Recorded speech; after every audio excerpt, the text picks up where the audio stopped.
Drama serial झोंक सरकार के लास्ट एपिसोड में आप देखेंगे मीरल एएसपी अरसलान के पास आता है और उसे कहता है ससी मेरे पास है, अगर तुम ससी की जान बचाना चाहते हो तो मैं तुम्हें एक मौका देता हूँ, तुम उसकी जान बचा सकते हो। एएसपी अरसलान कहता है मैं ससी की जान बचाने के लिए कुछ भी करूंगा, तो मीरल कहता है तुम्हें मेरे साथ मेरी मौत का खेल खेलना होगा। दूसरी तरफ एएसपी अरसलान के साथियों को भी ये बात मालूम हो जाती है कि मीरल एएसपी अरसलान को कत्ल करने के इरादे से काले टीले पर लेकर गया है। असगर सबसे पूछता है कि आप एएसपी अरसलान के लिए जान कुर्बान करने के लिए तैयार है, तो सब एक ही आवाज में जवाब देते हम तैयार हैं। सारे पुलिस वाले भारी असले के साथ काले टीले की तरफ निकल पड़ते हैं। मीरल एएसपी अरसलान से कहता है अगर तुमने अपनी जान बचानी है तो तुम्हें भागना होगा, तो एएसपी अरसलान भागना शुरू करता है तो मीरल उसके पीछे अपने शिकारी कुत्ते छोड़ देता है। इतनी देर में सब पुलिस वाले भी वहां पर पहुंच जाते हैं। वह मीरल से कहते हैं कि पुलिस ने तुम्हें चारों तरफ से घेर लिया है, तुम्हारे लिए अच्छा यही होगा कि तुम सरेंडर कर दो। मीरल और उसके कारिंदे अंधाधुंध पुलिस पर फायरिंग करना स्टार्ट कर देते हैं और फिर पुलिस वाले भी जवाबी कार्रवाई करना शुरू कर देते हैं। पुलिस और मीरल के कारिंदों के दरमियान काफी झड़प होती है। मीरल एएसपी अरसलान को ढूंढ रहा होता है क्योंकि वो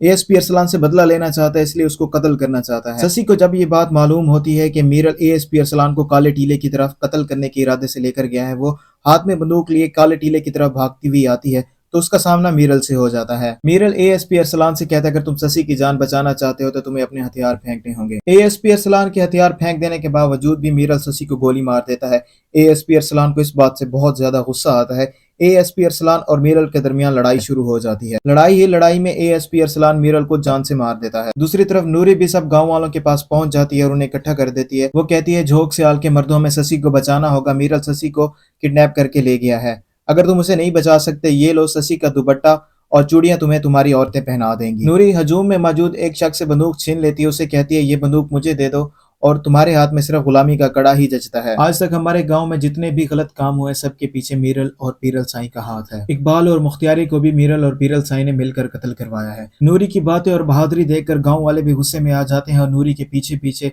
हवेली की तरफ चल पड़ते हो चुके होते हैं। जो कुछ भी उनके हाथ में होता है वो लेकर शशि के पीछे पीछे आ रहे होते हैं, तो रास्ते में उनको पीरल साईं मिल जाता है। सारा हजूम देखकर पीरल साईं को गाड़ी रोकनी पड़ती है। से बाहर आता है तो देखता है नूरी के हाथ में बंदूक होती है। नूरी पीरल साईं से कहती है आज तुम्हें तुम्हारे सारे गुनाहों का हिसाब देना पड़ेगा। पीरल साईं से कहती है मैं आज तुमसे सारा हिसाब लूंगी, कैसे तुमने इकबाल को कत्ल करवाया था और मुझ पर इतने सारे जुल्म किए थे। नूरी पीरल साईं पर गोली चला देती है।